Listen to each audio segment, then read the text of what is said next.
Hello everyone, my name is Eric Christensen at MRU Library, and today I'm going to do an overview of how to develop a PICO question. Let's start off in this overview by talking about what we're going to learn. So the first thing I want to talk about is the first two bullet points, specifically what the PICO method is and why we use the PICO method for developing research questions. I'm going to move on to an example showing how to develop a PICO question by breaking it into its subsequent parts, and then how to derive a search strategy from that question. So let's start by discussing why we might use the PICO method. Well, the PICO process, and that's probably the best way to think about it, it makes it a lot easier to derive a relevant clinical question by breaking it down into smaller parts. So the PICO method is designed to kind of analyze aspects of a research question and break it down. And that leads to the second point, which makes it particularly useful, because by breaking down the question, it's a lot easier to develop a research strategy as all of the necessary search terms that you'd want to use in the various databases become a lot more self-evident. So in many ways, the PICO method forces us to develop a coherent search strategy even as we're getting started. So let's talk about what PICO stands for and then what that acronym really means. So the P in PICO stands for the patient or population, so the group that we're studying. The I stands for intervention, so that's the particular intervention that we're testing. The C stands for comparison, and that if you're using a clinical example, that could be one technique versus another. You could also compare the intervention to nothing, so the comparison could be nothing. O stands for the outcome, so what we expect the intervention will lead to. And the T, which I've put in brackets, particularly because it's not always used in a particular research question, but that stands for the time it would take for the intervention to achieve the outcome. You may or may not need to use the T in your PICO question. Let's move on to an example of how we could break up a PICO question. And before I dive into forming the question itself, what I've done is that I've used this acronym and I've put it in a table and I've started to break apart my question. So before I write my question as a sentence, something that's more human readable, I'm starting with this framework here. So in this example, and this is a fairly simplistic one, let's assume that the population group I'm looking at is adults. So beside the P, I have put adults. And in the third column to the right, you'll notice that I have put search terms, and this could also be listed as synonyms. So I'm always thinking about the synonyms and other search terms that I may want to use in a given database anytime I go to develop a research question or as I'm conducting my searches. So we have our population group is adults, and the search terms that I've laid out are, well, adults is one. We have young adults, that could be another. So there could be a subset of adults that we're searching. We may even want to use an age range to define what adults means, so maybe even 18 to 35-year-olds. These are all things that would be somewhat dependent on the database that we're looking in. For the intervention, the I, I'm interested in the technique of dry needling, which is a common clinical technique used to relieve pressure points in muscles.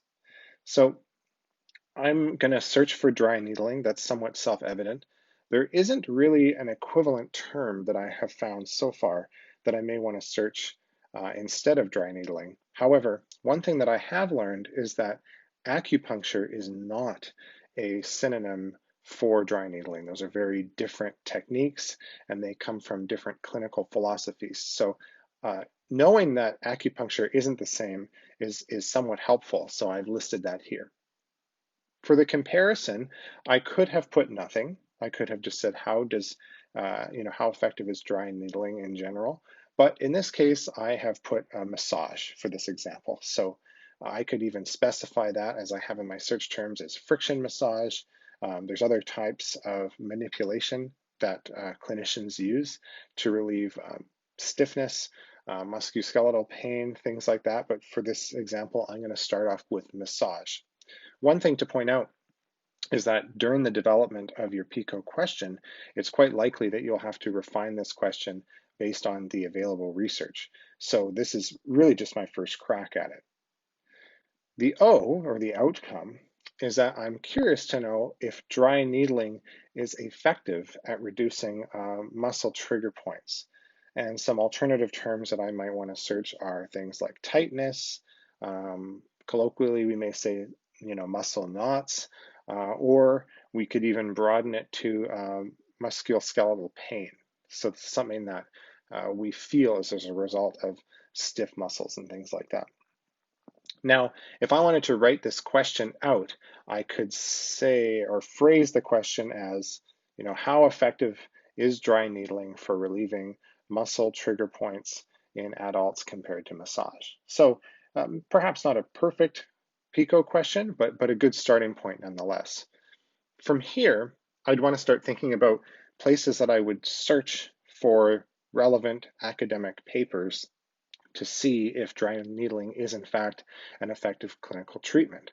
So at the highest level of planning our search strategy, we want to start sketching out some of the databases we might look. Now, there are broad databases such as Google Scholar. Google Scholar is kind of a metadatabase or a directory because it'll link us to other things.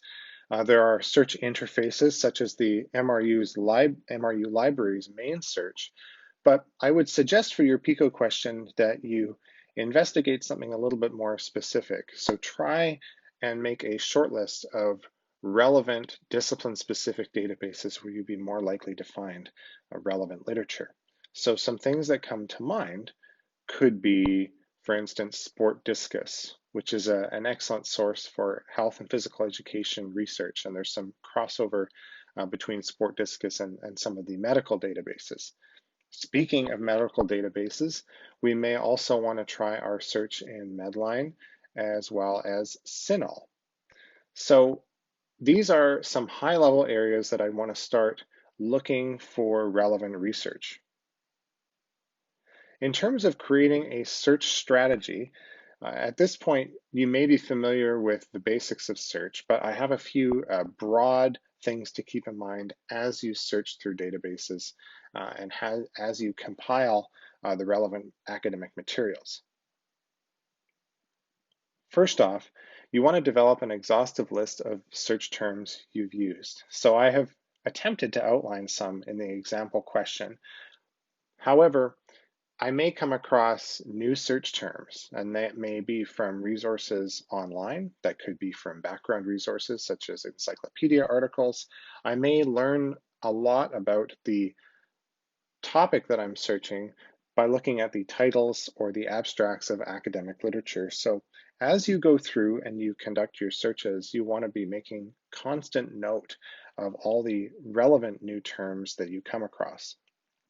Second, you also want to be documenting where you've searched. So that would include the specific databases as well as the searches or the search strings. So how you put those search terms together. What kinds of terms? Did you search for subject terms? Did you find keywords? Whatever it is that you're searching, you want to document that as much as possible. That's a key aspect of doing a literature review to answer a research question. And last, you have to be prepared to refine or alter your PICO question based on the available literature.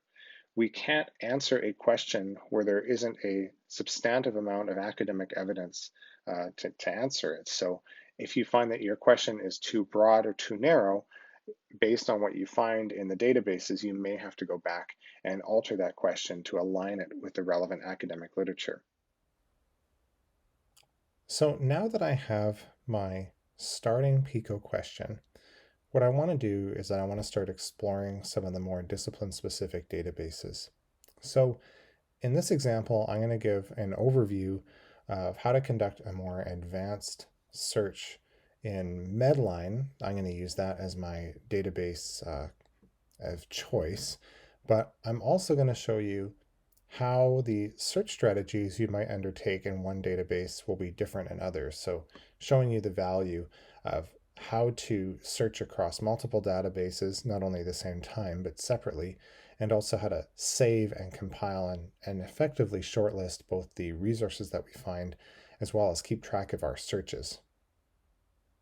So the MEDLINE database is an excellent place to start if you're looking for articles, clinical articles in Nature, in the medical sciences, nursing, health and physical education. MEDLINE is a huge database and is an excellent place to start. Let's just start with a simple example. So as per my PICO question, I'm interested in the effectiveness of dry needling as a method for reducing trigger points in muscles as compared to massage. So I can start this by doing a fairly simple search just for dry needling in MEDLINE to see what I come up with. So I'll show you how I do that. I would encourage you to consult the HPED library guide as well as other library guides for how to use specific search language. But if I want to search the term dry needling, we'll do a bit of an overview. You'll notice that as I start typing in MEDLINE, as well as many of the other databases that are available through MRU Library, you will see searches that people have done in this database that can be useful. I typically don't use these searches, but they do inform the kinds of keywords that I may want to document for later. So as soon as I started typing dry needling, I got dry needling or trigger point needling. Aha, so that may be an alternative term we want to use, or dry needling technique. So you can see we already have some synonyms that we could work with. Let's just stick with dry needling for the time being. I'm going to search this in quotations because I want to make sure that I bring back the exact term dry needling. If I don't use quotations, the database will bring back any article that has both dry and needling in it. So dry needling needs to be kept together. Anytime you have a phrase, you want to keep that together with quotations. So I'm just going to do a search. Under the search results, you'll see that I have articles 1 of 30 of just under 600 are available. That may seem like a lot, but many first keyword searches that you undertake will reveal thousands of results. So 600 is actually a relatively narrow search to start. Now this is just the MEDLINE database. I have also conducted this exact same search in other databases just to give you an idea about how they differ in terms of the number of articles in each. So for instance, this is the same search conducted in the SportDiscus database, so a particularly useful database for health and physical education resources. And you can see that there are actually far fewer dry needling articles, only about 288, so under 300 available in this particular database. I could also search CINAHL, another medical and primarily nursing database, where we have even a few more. We get 633. So the prevalence of dry needling as a concept differs even at the highest level between databases. Let's head back to MEDLINE for the time being, just so we can stick with this as our primary example. Now, what I have done here is that I have searched dry needling as a keyword, which is fine. We'll start with that. But what I'd recommend is trying a more advanced search because I'm interested in knowing how dry needling is an effective method for reducing trigger points or tightness or particular pain. So we could skim through this list of just shy of 600 articles, which is fine. We could also go to the advanced search section. And in this advanced search section, we are given some other places that we can add keywords. So in each column, we can add our keyword. To the right of the column, we have a drop-down menu. This gives us the ability to search that term in a particular location. By default, it's pretty much anywhere, but you could search the term in the abstract. You could search the term as the author if you knew a particular author you're looking for. You could search the search term as a subject heading, and we'll get into subject headings in a little bit. For now, I'm going to leave this as select a field because I'm just seeing what's out there. Of course, we have and. So and will tell us tell the database that we can add another term to this. We could also say, if we had a synonym for dry needling, we could put the synonym, we could put or, and then add the synonym beside it. When I do searches, I recommend keeping your synonyms in line and keeping the concepts separated by and between rows. So I'll show you what I mean. So for instance, I'm interested in dry needling's effectiveness for reducing trigger points. So I might want to start typing that in. Again, as I start typing, the database will suggest things to me.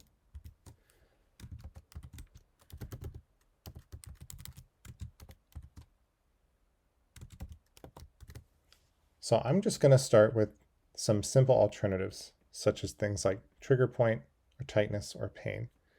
I could even add massage for my comparison in this search, but I recommend only adding a few keywords at a time because it doesn't take much before the database retrieves very few results.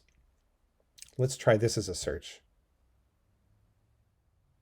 So we have a fewer resources, 518. So we've knocked out about 100 options by just searching for dry needling and trigger point or tightness or pain.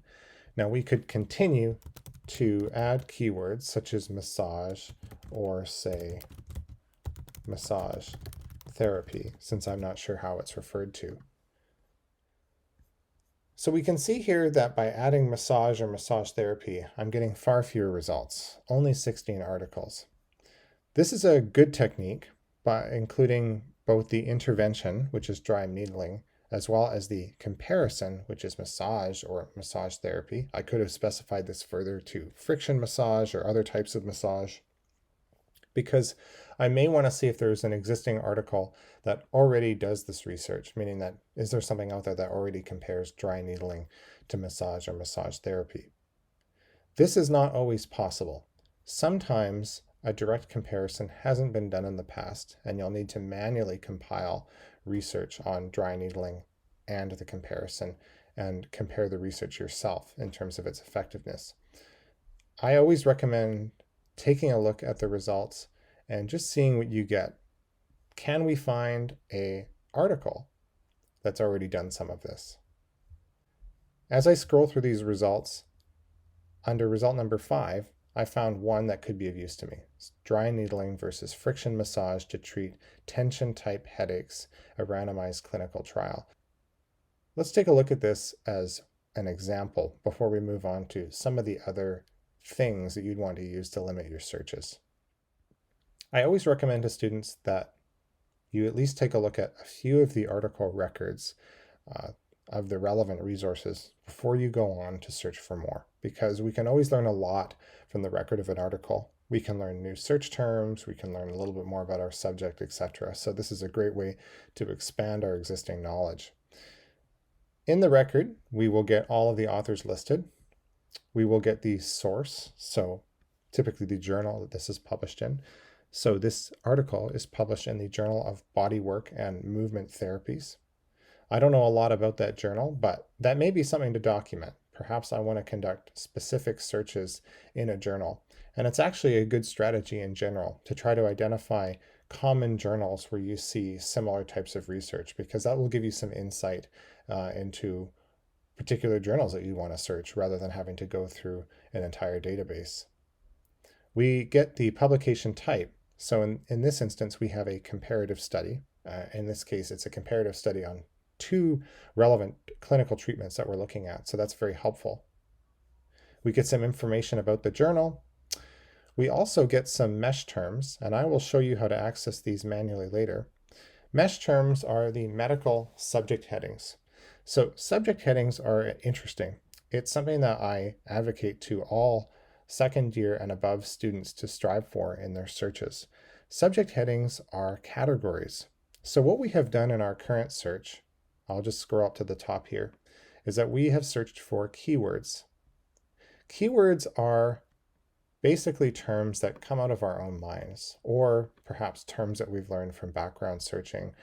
We're searching for these terms at specific points. I haven't specified where I want to look for these terms in this particular example. I don't think that's necessary given the relatively limited amount of research I found off the bat for dry needling. But keywords are great because they're easy to come up with and we can search them anywhere. However, subject terms, and in this case, mesh subject headings, which is what you'll find in this particular MEDLINE database, are categories by which you can conduct your searches. So the MEDLINE database does have a thesaurus, which is a finite list of subject terms that are used to categorize all of the records in this database. But we can find out which subject terms have been attributed to each article on an individual basis. So for instance, in this particular article, we have needles, massage methods, tension headaches, because that's what they're trying to treat. We have therapy, soft tissue therapies in particular. We have trigger points. So that's useful. Trigger points is something we're looking at reducing or seeing if dry needling is effective to treat. So we know that this is a subject term at this point, so that's very helpful. I also recommend taking a look at the abstract. The abstract will highlight all the relevant keywords. So in this case, many of the keywords we're searching show up in the abstract. That is a good sign. If the search terms we're finding show up in the abstract, or if the search terms also show up as subject headings, that's a very good indicator that the article is going to be relevant to what we're looking for, meaning the aboutness of the article will be kind of on point with our research question. So we can learn a lot from looking at the particular record. You'll also notice that I don't have the PDF for this particular article, and it just says find full text. Typically, when you click this button, it will take you to the library's main search interface, and more often than not, we will have access, and it'll just tell you which database you can access this article from.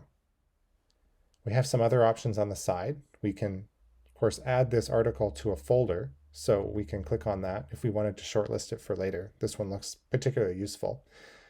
That will put our saved articles to the folder button at the top menu.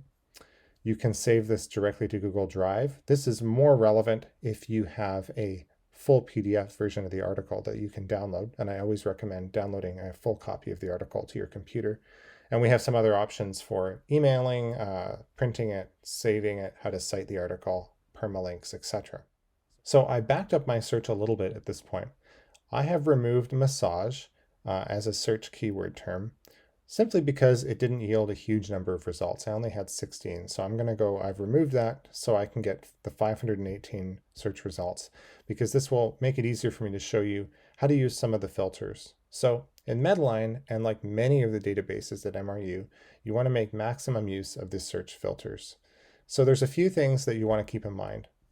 Under this refined results section, there's a few different categories that you'll want to look at. First, we can limit our search. So we could limit this search to link to full text. I recommend leaving this off, as I usually do.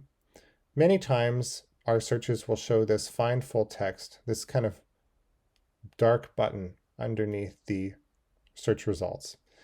It doesn't mean that we don't have access to this article. It just means that the full PDF version of the article isn't necessarily available in this database, but more often than not, that article will be available through another database. And if it's not, it's easy enough to get through a digital interlibrary loan. So I'd recommend leaving this off just so we don't eliminate potentially valuable search results.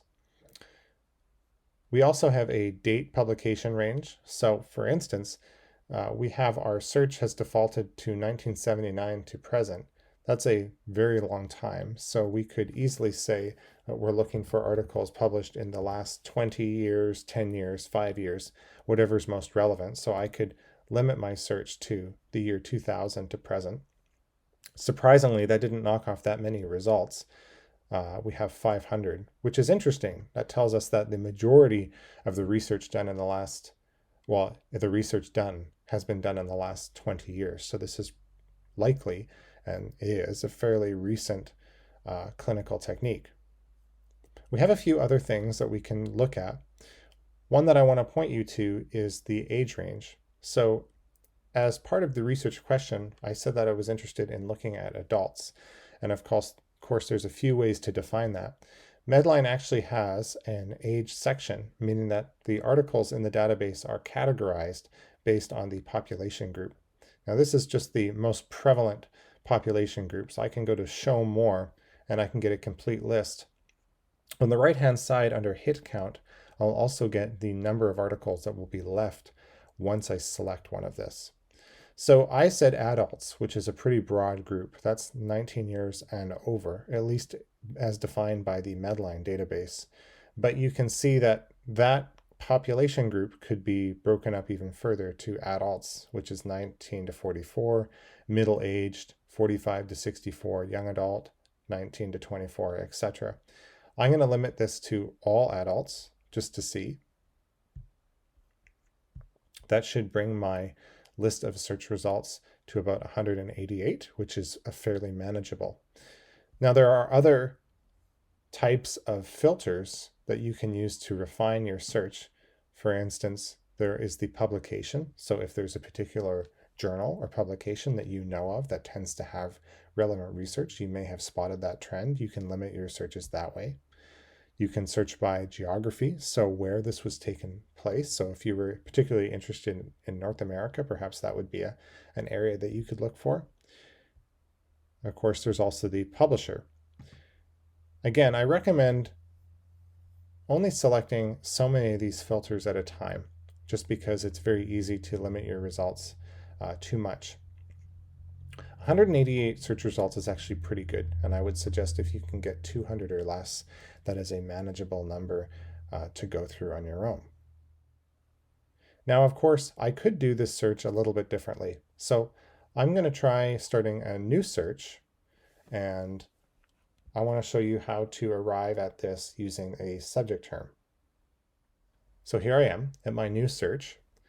Instead of typing in the keyword dry needling as my starting point, I'm going to try finding a subject term. So as I said, a subject term is a category. In this case, subject terms in the MEDLINE database are available as MESH 2020, so the medical subject headings. However, if we take a look at SportDiscus, the subject headings will be located at the top under thesaurus. And if we go to the CINAHL database, they'll be located at the top in the CINAHL subject headings. MESH subject headings, thesaurus, it doesn't really matter. They all mean the same thing. So I'm going to go into this section of the database. So the MESH subject headings can be searched. This is a finite list of terms, so not always will the search term that you want be there. I'm going to try looking for dry needling.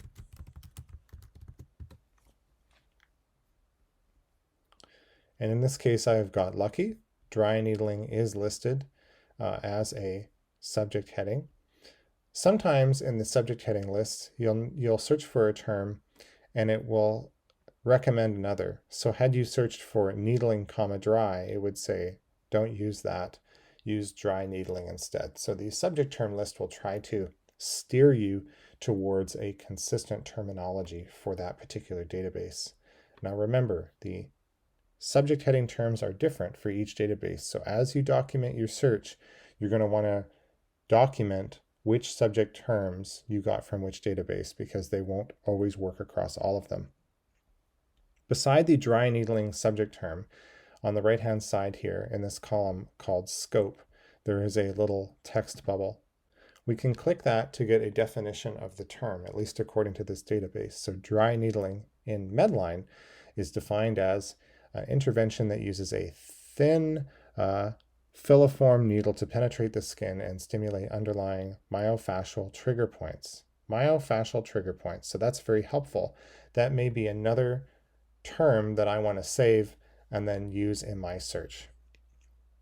So penetrate the skin and stimulate underlying myofascial trigger points, muscular and connective tissues for the management of neuromusculoskeletal pain and movement impairments. So that's how it's defined in this database. Now, if I want to search the subject heading, all I have to do is click the checkbox next to dry needling. And over on the far right here, there is a search database. So I'm just going to search this in the database. Dry needling is now being searched as a MESH subject heading. So this has now brought back only all of the articles that are tagged in this subject term list for dry needling. And as you can see, which is typical when we do a subject heading search, is that we have very few results or a much more targeted search. You'll also notice that the database has limited the publications from the last 2 years, which is excellent. So 2018 to 2020. So we have 64 results categorized or tagged with the term dry needling in the last 2 years. And we can scroll through this list and we could check all of the relevant articles that would be helpful for our answering our research question. Now, one thing that we also want to keep track of, in addition to the articles, are our searches. So the next thing I want to show you is how to access your search history. So underneath this search section, you can click on search history. And here we have a record of all of the things that we've tried to search in this particular database. This is really helpful. We want to document all of the best searches that we did in this database, particularly searches where you used keywords only. We may want to try and replicate those searches exactly in other databases, as I showed previously, to see if we get different results. So this has been a brief overview of what the PICO method is and how to use the PICO method to develop a search strategy.